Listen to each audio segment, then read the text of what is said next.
என்னடா மண்டை இப்படி இருக்கே அப்படின்னு சொல்லி யாரும் பேனிக்க வேணாம். அது போன வாரம் நானே முடி வெட்டணும்னு ஒரு அல்ப ஆசையில் முடியை வெட்டி ஒரு சம்பவம் ஆகிப்போச்சு. கிட்டத்தட்ட போன வாரம்லாம் அந்த பரதேசி அதர்வா ஹேர் ஸ்டைலில் இருந்தேன். சரி, அதுக்கு இந்த முட்டை எவ்வளோ தேவையில்லான்னு முட்டையை போட்டு விட்டேன். ஸோ அதுதான் மண்டையோட வரலாறு. ஸோ என்னடா இந்த வாரம் அனிமேஷன் வராமல் நானே வந்திருக்கேன் அப்படின்னு சொல்லி பார்த்தீங்கன்னா, அனிமேஷன் பண்ணல, வேறு ஒரு வேலைனால. ஸோ இந்த எபிசோட் ஃபுல்லாக நீங்கள் வேறு வழி இல்லாமல் என் முகத்தை தான் பார்த்தாகணும், என் முகத்தையே இந்த அழகான மண்டையே. ஸோ வாங்க எபிசோட்குள்ளே போகலாம். அன்னைக்கு காலைல மேரேஜில் பார்த்ததுக்கு அப்புறமா பேசினதுக்கு அப்புறமா 2 பேர் மனசுலையும் காதல் வந்து ஓவர்ஃப்ளோ ஆக ஆரம்பிச்சிருச்சு. இல்லை, காதல் ஓவர்ஃப்ளோ ஆக ஆரம்பிச்சு இப்போ 2 பேர் ஃபோன்லேயும் 2 பேரோட கான்டாக்டும் இருக்குது. ஆனால் அவனுக்கு வந்து இவன்ட்டு அவன் கான்டாக்ட் இருக்குன்னு தெரியாதுல்ல. ஸோ அவனை வீட்டுக்கு போகிறான். கிட்டத்தட்ட வீட்டுக்கு போனதுலேருந்தே அவனுக்கு ஃபோன் பண்ணுவான் அப்படின்னு சொல்லிட்டு அவன் வெயிட் பண்ணிகிட்டே இருக்கான். அதாவது வேறு ஏதாச்சும் வேலை பார்க்குறது, ஃபோனை பார்க்குறது, வேறு ஏதாச்சும் வேலை பார்க்குறது, 5 நிமிஷத்துக்கு ஒருக்கும் வந்து ஃபோனை பார்க்குறது. ஸோ அவள்கிட்டேருந்து அவன் காலை வந்து ரொம்ப ஆர்வமாக வந்து எதிர்பார்த்துக்கிட்டே இருக்கான். ஆனால் ஏன் அவன்கிட்ட நம்பர் இருந்தும் அவன் ஏன் கால் பண்ணல அப்படின்னு சொன்னால், ஏன்னா ஏற்கனவே திருட்டுத்தனமா இவன் நம்பரை அவள் ஃபோனில் ஏற்றிக்கே அவள் ஃப்ராடுன்னா, சரி எதுவும் நம்மளும் ஏற்றிக்கிட்டோம் அப்படின்னு சப்போஸ் தெரிஞ்சால் திருப்பி ஏதாச்சும் திட்டிட போகிறா அப்படின்னு சொல்லிட்டு அந்த ஒரு சின்ன ஒரு டவுட்டு பயத்தினால தான் அவன் வந்து இவனா ஃபஸ்ட்டு கால் பண்ணாமல் இருக்கான். அவள் பண்ணிட்டோம் அப்படின்னு சொல்லிட்டு வெயிட் பண்ணிகிட்டு இருந்திருக்கான். நேரம் ஆச்சு, சாயங்காலம் ஆச்சு, நைட் ஆச்சு, அவள்கிட்ட காலையே வரல. இவனுக்கு வந்து இவன் மனசு கிடந்து அடிச்சுக்குது, ஐயோ காலையே வரலையே அப்படின்னு சொல்லிட்டு ஒரு கட்டத்துக்கு மேலே இதுக்கு மேலே பொறுக்க முடியாது, பொறுத்தது போதுண்டா பொங்கியலே அப்படின்னு சொல்லிட்டு வெங்கட் வந்து சரி நம்மளே கால் பண்ணிடுவோம் அப்படின்னு சொல்லிட்டு வெங்கட் வந்து முடிவு பண்ணிடான். ரைட்டு, என்ன மிஞ்சு போகிறா, ஃப்ராடுன்னு சொல்ல போகிறா இல்லை லூசுன்னு சொல்ல போகிறா, யார் திட்டுறா, நம்மளால தானே திட்டுறா, வாங்கிப்போம் அப்படின்னு சொல்லிட்டு முடிவு பண்ணிட்டு வெங்கட் வந்து வைஷ்ணவிக்கு கால் பண்ணுறான். டயலிங்னு வருது. அந்த நேரம் அப்படியே கட் பண்ணி எடுத்துகிட்டு போனால் வைஷ்ணவி வந்து அவங்க வீட்டு மாடி பால்கனியில் நின்றுக்கிட்டு நிலாவை பார்த்துக்கிட்டு இருக்கான். நம்ம பாத்திமன் சொல்கிற மாதிரின்னா ஒரு நிலாவே நிலாவை பார்த்துக்கிட்டு இருக்கு. ஸோ ஸ்வீட் கடையே ஸ்வீட் சாப்பிடுகிறது அடடா ஆச்சரியக்குறி, அந்த மாதிரி வந்து அவன் நிலாவை ஏதோ வேடிக்கை பார்த்துட்டு இருக்கான். இங்கிட்டு வந்து மொபைல் ரேங் ஆனோன்னா அவளை வந்து ஃபோன் எடுக்கிறா. ஃபோன் எடுத்து பார்த்தோன்னா அவளுக்கு ஒரே சந்தோஷம், வெக்கம், சிரிப்பு எல்லாமே. ஏன்னா வெங்கட் நம்பரில். ஸோ வைஷ்ணவி கால் எடுக்கிறா. கால் எடுத்தோன்னே ஹலோ அப்படின்னு சொல்லி என்ன மாதிரி சொல்ல அவள் ஒரு ஸ்வீட்டான டோனில் சொல்கிறான். பெண்களுக்கே ஒரே ஒரு அழகான வெக்கமும் சேர்ந்து ஒரு அளவு சொல்கிறான். அதை கேட்டோன்னே இந்த பக்கம் அப்படியே அவனுக்கு வந்து இன்பத்தேன் வந்து பாயுது காதலின்ற மாதிரி அவனுக்கு வந்து ஒரு இங்கிலீஷ் தேன் வந்து காதல்ன்ற பேரில் அப்படியே காதலை பாயுது. அவள் சொன்ன ஒரு ஹலோவில் எனக்கு நான் அப்படியே அவள் தான் கொஞ்சம் திருப்பி சுதாரிச்சு அந்த ஹலோவெலாம் கேட்டு ரசிச்சுட்டு, வைஷ்ணவி இது மாதிரி நீங்கள் வீட்டுக்கு போய் ரீச் ஆகிட்டீங்களா சேஃபா அப்படின்னு சொல்லிட்டு வெங்கட் வந்து வைஷ்ணவிகிட்ட கேட்குறான். எப்போ கேட்குறான்? நைட்டு 10 மணிக்கு. அவங்க ஃபங்க்ஷன் முடிஞ்சு எப்போ கிளம்புனாங்க? காலைல 10 மணிக்கு. அது ஒரு டொம்மு காரணம். வைஷ்ணவி எப்படி ரியாக்ட் பண்ணுவா? வைஷ்ணவி உடனே மனசில் வந்து அந்த லூசு போயிடுவே, கிளம்புனது காலைல 10, இப்போ நைட்டு 10, அதுக்குள்ளே 150 கிலோமீட்டர் இருந்தால் கூட நான் ரீச் ஆகிருப்பேன்டா அப்படின்னு மனசில் நினச்சிக்கிட்டு சரி காதலன்ல வெளியில் காட்டிக்காமல் அப்படியே அப்போ தான் சொல்கிறேன், ஏன் கேட்டு இது மாதிரி நம்ம காலைல கிளம்பணும், இப்போ நைட் ஆகிடுச்சு, நேரம் வரைக்குமா நான் வந்திருக்க மாட்டேன், உங்களுக்கே நியாயமாலே அப்படின்னு சொல்லி சிரிச்சுக்கிட்டே வைஷ்ணவி சொல்கிறேன். அப்போ தான் வெங்கட் ஓப்பன் பண்ணுறான். இது மாதிரி ஒன்றும் இல்லை வைஷ்ணவி, உங்களுக்கு ஃபோன் பண்ணணும்னு எனக்கு ஆசை, ஆனால் என்ன காரணத்தை வச்சு ஸ்டார்ட் பண்ணுறதுன்னு எனக்கு தெரியல, ஸோ அதனால தான் இந்த மாதிரி ரொம்ப காரணம் சொல்லி பல்பாகி போச்சு அப்படின்னு சொல்லிட்டு வெங்கட் வந்து வைஷ்ணவிகிட்ட சொல்கிறேன். அப்போ தான் வைஷ்ணவி சொல்கிறா, எங்க இது மாதிரி சாப்பிட்டீங்க வைஷ்ணவி அப்படின்னு சொல்லி கேட்டுக்கலாமே, அதுவே ஒரு நல்ல காரணம் தானே பேச்ச ஆரம்பிக்கிறதுக்கு அப்படின்னு சொல்லி வைஷ்ணவி சொன்னோன்னு தான் வெங்கட்டுக்கு புரியுது, அட லூசு பயிலே இதுவே ஒரு நல்ல காரணம் தானே அப்படின்னு சொல்லிட்டு அப்போ தான் அவனுக்கு யோசனை, இவ்வளோ நேரம் அவன் காதல் வந்து மறைச்சிருச்சு, இதுக்கு போய் தேவையில்லாமல் ஒரு 2 நிமிஷமாக குழம்பிக்கிட்டு தேவையில்லாமல் ஒரு டொம்மு காரணம் சொல்லி பல்ப் வாங்கிட்டோமே அப்படின்னு சொல்லி அவன் மனசில் நினச்சிக்கிட்டு இருக்கப்பே அங்கிட்டு வைஷ்ணவி டக்குன்னு அவளுக்கு ஏதோ ஒரு யோசனை, அதாவது நம்ம நம்பர் அவர்கிட்ட எப்படி, அவர் நம்பரை எனக்கு ஏற்றி கொடுத்தாரு, எப்படி நம்பர்னு அப்போ தான் அவள் சந்தேகத்தை கேட்குறான்.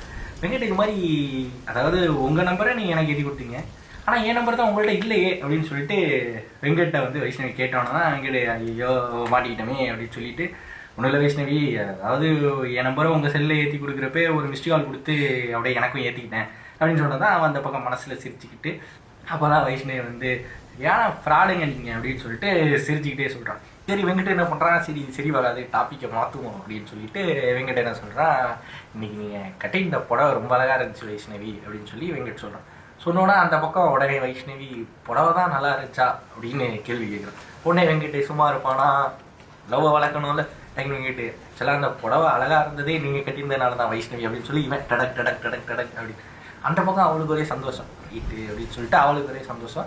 டக்குன்னு அவள் ஒரு காம்ப்ளிமெண்ட் கொடுக்குறான். வெங்கிட்டு இது மாதிரி உங்களுக்கு வந்து தாடி இருக்கிறதோட நீங்கள் வந்து ஷேவ் லுக்கில் தான் இன்னும் ரொம்ப அழகாக இருக்கீங்க அப்படின்னு சொல்லிட்டு அவன். உடனே இவன் அப்போ நான் தாடியில் நல்லா இல்லையா அப்படின்னு சொல்லி வெங்கிட்டோட அவன் டக்குன்னு கமல் மாதிரி தாடியில் நல்லா இல்லைன்னு சொல்லலை, ஆனால் ஷேவில் ரொம்ப நல்லா இருக்கு அந்த மாதிரி அவள் சொல்கிறான். அவள் சொன்னோன்னா அப்படியே கிட்டத்தட்ட ஒரு ஆடியோ ஃபங்க்ஷனுக்கு வந்த ஆங்கரும் அந்த ஆக்ட்ரஸ் மாதிரி ஆகிடுது. 2 பேரும் மாறி மாறி காம்ப்ளிமெண்ட் பண்ணிட்டு அப்படியே காதலை வளர்த்துக்கிட்டே இருக்காங்க. ஸோ அப்படியே வந்து 2 பேரும் ஃபோன் பேசிகிட்டே இருக்காங்க. அப்படியே நேராக வெங்கிட் வந்து ஸோ ஃபைனலாக சொல்கிறேன், இது மாதிரி நாளைக்கு எனக்கு வந்து ஆஃபீஸ் இருக்குது, ஸோ நான் வந்து ஆஃபீஸ் போகணும், சரி நான் இன்னொரு நாள் பேசுகிறேன் வைஷ்ணவி அப்படின்னு சொல்லிட்டு வெங்கட் வந்து சொல்கிறேன். சொன்னோன்னா தான் வைஷ்ணவி கேட்குறேன், என்ன ஆஃபீஸில் நீங்கள் ஒர்க் பண்ணுறீங்க வெங்கட் அப்படின்னு சொன்னோன்னா இவன் சொல்கிறான், இது மாதிரி நான் டிசிஎஸ் வைஷ்ணவி, நீங்கள் எதில் ஒர்க் பண்ணுறீங்க அப்படின்னோட அப்போ தான் வைஷ்ணவி சொல்கிறா, இது மாதிரி நான் சிடிஎஸ் வெங்கட் அப்படின்னு சொல்கிறான்.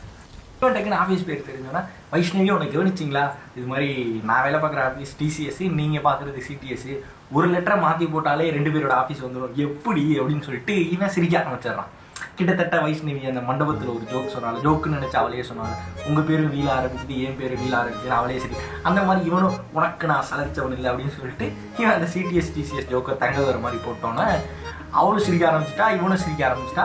அந்த ஃபோன் வந்து கிட்டத்தட்ட ஒரு உயிர் இருந்துருந்துச்சுன்னா அப்படியே இவங்க 2 பேரையும் பார்த்துட்டு இதெல்லாம் ஒரு ஜோக்குன்னு சிரிக்கிறீங்களா, ஏன்டா அதுவும் என் மூலமாக அதெல்லாம் நான் கேட்கணுமா அப்படின்னு சொல்லிட்டு அந்த ஃபோனே வருத்தப்பட்டுருக்கு. அந்த மாதிரி ஒரு ஜோக்ஸ் 2 பேர் சரி. காரணம் என்ன, அவளுக்கு என்ன பேசினாலும் பிடிக்க ஆரம்பிச்சிருச்சு, இவளுக்கு வந்து அவன் என்ன பேசினாலும் பிடிக்க ஆரம்பிச்சிருச்சு. காதலாச்சு போக போக தானே சண்டைலாம். ஃபர்ஸ்ட் இனிஷியல் ஸ்டேஜில் என்ன பண்ணாலும் பிடிக்கும், அந்த மாதிரி வந்து 2 பேருக்கு பிடிக்க ஆரம்பிச்சிருச்சு. அப்புறம் என்ன 2 பேரும் சிரிச்சுட்டு 2 பேரும் ஓகே எங்க நான் வந்து உங்களுக்கு ஃப்ரைடே நைட் கால் பண்ணுறேன் அப்படின்னு சொல்லிட்டு வைஷ்ணவி வந்து காலை கட் பண்ணிட்டான். எங்கிட்ட காலை கட் பண்ணிட்டு ஃபோனை பார்த்து சந்தோஷத்தில் சிரிச்சுட்டு ஃபஸ்ட்டு கால் இல்லையா 2 பேருக்கு போன ஃபஸ்ட்டு கால் இல்லையா, ஸோ ஃபோனை பார்த்து சிரிச்சுட்டு அவனை அப்படியே நைட்டு வந்து தூங்கிடுறான். அவளும் அந்த பக்கம் வந்து தூங்கிடுறான். அடுத்து 2 பேரும் வந்து ஆஃபீஸ் ரெகுலராக போக ஆரம்பிச்சிடுறாங்க. சின்ஸ் ஐடி ஜாப்னால கொஞ்சம் ஒரு டஃப்பானதும் அதுவே சமயம் வந்து 2 பேருமே வந்து ஒரு ப்ராஜெக்டோட கம்ப்ளீஷனில் இருந்ததுனால ஸோ கிளைண்ட்டை ஹேண்ட் ஓவர் பண்ணும், ஸோ அந்த டென்ஷன் அப்படின்றனால கொஞ்சம் ஒர்க் டைம் அதிகம், ஸோ அதிக ஒர்க்கு. ஸோ 2 பேரும் ஒர்க்கில் கான்சன்ட்ரேட் பண்ணிட்டு கிட்டத்தட்ட அந்த வாரம் பூராமே வந்து 2 பேரும் ஃபோனில் வந்து பெருசாக பேசிக்கல. அதே வீக் ஃப்ரைடே பாகிஸ்தான் காலையில் வந்து 11 மணி. ஸோ அல்கொய்தா தீவிரவாத ஆர்கனைசேஷன் அவங்களோட கேம்பில் வந்து ஒரு மீட்டிங் நடந்துகிட்டு. அது என்ன மீட்டிங் அப்படின்னு சொல்லி பார்த்தீங்கன்னா வந்து அடுத்த அட்டாக்கு காட்டி அவங்க வந்து பிளான் பண்ணிக்கிட்டு இருக்காங்க. ஸோ ஜென்ரலாகவே அவங்க கிட்டத்தட்ட ட்வின் டவர் அட்டாக் எல்லாமே வந்து அல்கொய்தா தான் பண்ணுது. மோஸ்ட்டாக அந்த தீவிரவாதத்தில் அட்டாக் பண்ணுறது எதுக்குன்னா அவங்க பவரை காமிக்கிறதுக்கும் எதிர்ப்பு காமிக்கிறதுக்கும் அந்த நாட்டை வந்து த்ரெட்டன் பண்ணுறதுக்கும் தான் அவங்க பண்ணிட்டு இருக்காங்க. ஸோ இந்த மாதிரி அல்கொய்தா வந்து எக்கச்சக்க நாட்டில் வந்து ஆல்ரெடி டெரரிஸ்ட் அட்டாக் பண்ணியிருந்தாங்க. இந்த தடவை அவங்க எந்த வந்து நாட்டை சூஸ் பண்ணியிருக்காங்க அப்படின்னு சொன்னால் லண்டன், யூகே அந்த இடத்த தான் வந்து அவங்க சூஸ் பண்ணியிருக்காங்க அட்டாக்குக்காண்டி. ஸோ அந்த அட்டாக் வந்து அட்டாக்கோட பிளான் வந்து அட்டாக் பிபி அப்படின்னு சொல்லிட்டு அந்த பிளான் வைக்கிறாங்க. ஸோ அட்டாக்குக்கான மீட்டிங் நடந்துகிட்டு இருக்கு. ஸோ அந்த அட்டாக் என்ன அப்படின்னு சொன்னால் டிசம்பர் 31 ஈவினிங் ஒரு 6 மணி போல் வந்து லண்டனில் பிக் பென் அப்படின்ற ஏரியாவில் வந்து ஒரு மாஸ் அட்டாக் நடத்தணும் அப்படின்னு சொல்லிட்டு அவங்க பிளான் பண்ணிட்டு இருக்காங்க. ஸோ அந்த அட்டாக்கோட மோட்டிவ், அந்த அட்டாக் எந்த மாதிரி நடத்தணும் அப்படின்னா கன் ஷாட்ஸு, அதே சமயம் வந்து சூசைட் பாம் அட்டாக். ஸோ இனிஷியலாக வந்து 6 மணி போல் வந்து ஒரு 4 தீவிரவாதிகள் வந்து மக்களாக கலந்துருவாங்க. ஏன்னா நியூ இயருக்கு முதல் நைட்னால அந்த இடத்துல கூட்டம் அதிகமாக இருக்கும் அப்படின்றனால ஸோ மக்களாக கலந்துருவாங்க. டைம் ஆக 4 பேர் 4 பக்கத்துலேருந்து சுட ஆரம்பிச்சிருவாங்க. ஒன்ஸ் வந்து போலீஸ் ஆஃபீஸர்ஸ் அதிகமாக வந்ததுக்கப்புறம் வந்து அந்த ஹியூமன் பாம் வந்து பிளாஸ்ட் ஆகி நிறைய பேரை கொன்றது தான் அவங்க பிளான். ஏன் ஸ்பெசிஃபிக்காக போலீஸ் ஆஃபீஸர்னா இந்த பிளானில் அவங்க வந்து அடிட்டிவ் மோட்டிவ் என்னென்னா பவர் த்ரெட்டன், அதுக்கு தாண்டி அடிட்டிவ் மோட்டிவ் வந்து நிறைய போலீஸ் ஆஃபீஸர்ஸை கொல்லணுன்றது தான் இந்த இதில் அவங்க அடிட்டிவ் மோட்டிவ். ஏன்னா ஒரு அரசாங்கம் இதை வந்து கொன்னா இன்னும் கொஞ்சம் பயப்படுவாங்க, த்ரெட்டன் ஆன மாதிரி இருப்பாங்க, அவங்க பவர் இன்னும் நிறைய இதாகும் அப்படின்னு சொல்லிட்டு அந்த பிளானை வந்து அவங்க பண்ணுறாங்க. ஆனால் இது வரைக்கும் லண்டனில் அவங்க வந்து பெரிய அட்டாக்லாம் பண்ணதில்லை. ஸோ அவங்க வந்து லண்டனை சூஸ் பண்ணுறாங்க, பிக் பென். அந்த பிளான் பேசிட்டு அந்த பிளானுக்கு வந்து அவங்க ஒரு 4 பேரை செலக்ட் பண்ணுறாங்க. ஸோ அந்த 4 பேரை கூப்பிட்டு வந்து அந்த பிளானை வந்து அந்த சீஃப் வந்து எக்ஸ்பிளைன் பண்ணுறாரு. எக்ஸ்பிளைன் பண்ணிவிட்டு இது மாதிரி நீங்கள் வந்து லண்டனில் வந்து மேக்ஸ் அப்படின்னு சொல்லிட்டு ஒருத்தர் இருக்கார். மேக்ஸ் வந்து உங்களுக்கு லண்டனில் எல்லா ஹெல்ப்புமே பண்ணுவார், ஆனால் அவர் வந்து இந்த அட்டாக்ல வந்து பார்ட்டிசிபேட் பண்ண மாட்டார், அவர் பின்னாடியிலேருந்து உங்களுக்கு எல்லா ஹெல்ப்பும் பண்ணுவார் அப்படின்னு சொல்லிட்டு உங்களுக்கு நாங்கள் எப்போ போகணும் அப்படின்ட்டு சொல்கிறோம் அப்படின்னு சொல்லிட்டு அந்த தீவிரவாதிகளை அனுப்பிச்சிட்றாங்க. ஸோ அந்த அல்கொய்தா ஆர்கனைசேஷனில் இந்த பிளான் நடந்துகிட்டு இருக்கு. அப்படியே கட் பண்ணி இந்த பக்கம் வந்தால் ஃப்ரைடே நைட்டு இவங்கிட்ட வந்து லேப்டாப்பில் ஒர்க் பண்ணிகிட்டு இருக்கான். ஸோ பெட்டில் வந்து ஃபோன் ரிங் ஆகிட்டு இருக்கு.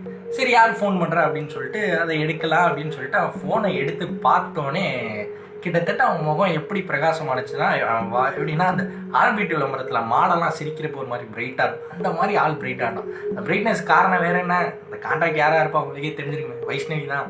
ஸோ வைஷ்ணவி கான்டாக்டை பார்த்தோன்னா அவனுக்கு வந்து அவளே ஃபோன் பண்ணோன்னா அவனுக்கு ஒரே சந்தோஷம்.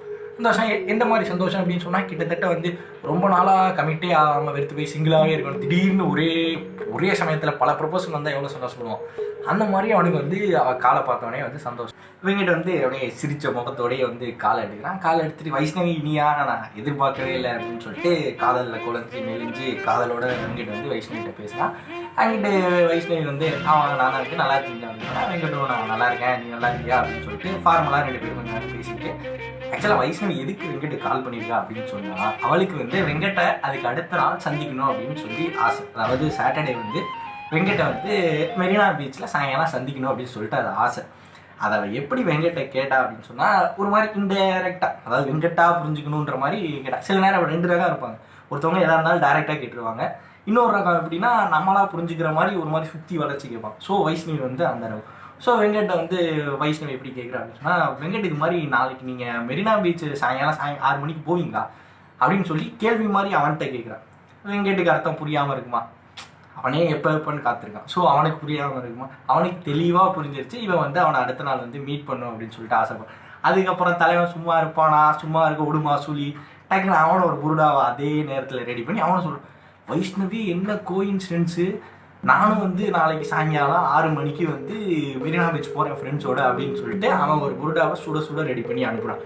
அனுப்பினோன்னா அவளுக்கு எனக்கு சந்தோஷம். அவன் என்ன நினச்சிட்டா, நிஜமாலே அவன் வந்து நாளைக்கு வந்து அடுத்த நாள் வந்து அங்கே போகிறான் போல அப்படின்னு சொல்லிட்டு அவளுக்கு ரைட்டு அவனை பார்க்க போகிறான் சந்தோஷம், அப்போ நம்மளும் நாளைக்கு போயிடுவோம் அப்படின்னு சொல்லிட்டு அவளுக்கு ஒரே சந்தோஷம். இந்த பக்கம் இவனுக்கு ஒரே சந்தோஷம். அடுத்த நாள் 2 பேரும் கிட்டத்தட்ட அஃபிஷியல் 3rd மீட்டிங்கில் இவனுக்கு தெளிவாக தெரிஞ்சிருச்சு, அதாவது அவளுக்கு வந்து இவனை பிடிக்க ஆரம்பிச்சிருச்சு அப்படின்னு சொல்லி. ஏன்னா அவளை இன்டெரக்டாக கால் பண்ணி மீட் பண்ணணும்னு ஆசைப்பட்டதெல்லாம் சொன்னதை வச்சு அவனுக்கு புரிஞ்சிருச்சு, இவனும் ரைட்டு இன்னும் கொஞ்சம் நாளில் காதலை சொல்லிடுவோம் அப்படின்னு சொல்லிட்டு வெங்கட்டும் ரெடி ஆகிட்டான்.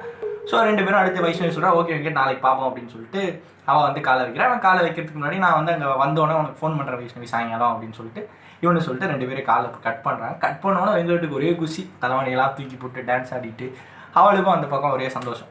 அதுக்கப்புறம் என்னன்னா, நம்ம வாழ்க்கையில் சில நேரம் வந்து ஒரு நேரம் வந்து வேகமாக போகணுன்னு ஆசைப்படுவோம், அதே சில நேரம் வந்து பொறுமையாக போகணுன்னு ஆசைப்படுவோம். இது 2த்தையுமே நம்ம வந்து காதலில் வந்து உணர முடியும். ஸோ காதலில் நேரம் வேகமாக போகணுன்னு ஆசைப்படுவோம், பொறுமையாக போகணுன்னு ஆசைப்படுவோம். கரெக்டாக வெங்கட் வைஷ்ணவி வந்து நேரம் வேகமாக போகணும் அப்படின்னு சொல்லி ஆசைப்பட்டுட்டு இருக்காங்க. அதுக்கு காரணம் என்னன்னா, இன்னைக்கு வேகமாக போனால் தானே அடுத்த நாள் சீக்கிரம் வரும், பீச்சுக்கு போனால் சீக்கிரம் 2 பேர் சந்திச்சு பேசலாம் அப்படின்னு சொல்லிட்டு 2 பேரும் வந்து நேரம் வேகமாக போகணும் அப்படின்னு சொல்லி ஆசைப்பட்டுட்டு 2 பேரும் தூங்கிடுறாங்க. ஸோ இதோட இந்த எபிசோடு முடிஞ்சு அடுத்து என்னெல்லாம் நடக்குது அப்படின்னு சொல்லிட்டு அடுத்த எபிசோடில் பார்ப்போம். ஹோப்பு இன்னும் என் முகம் மண்டலம் பயன்படுத்திக்கலாம்னு நினைக்கிறேன். அப்படி உங்களுக்கு பயம் கொடுத்துலன்னா அடுத்த எபிசோடில் நானே வந்து கதை சொல்கிறேன். அப்படி வேணாம் அப்படின்னு சொன்னால் அனிமேஷன்லேயே வரேன். சரி பாப்பா உங்களுக்கு பிடிச்சிருக்குன்னு நினைக்கிறேன். பை.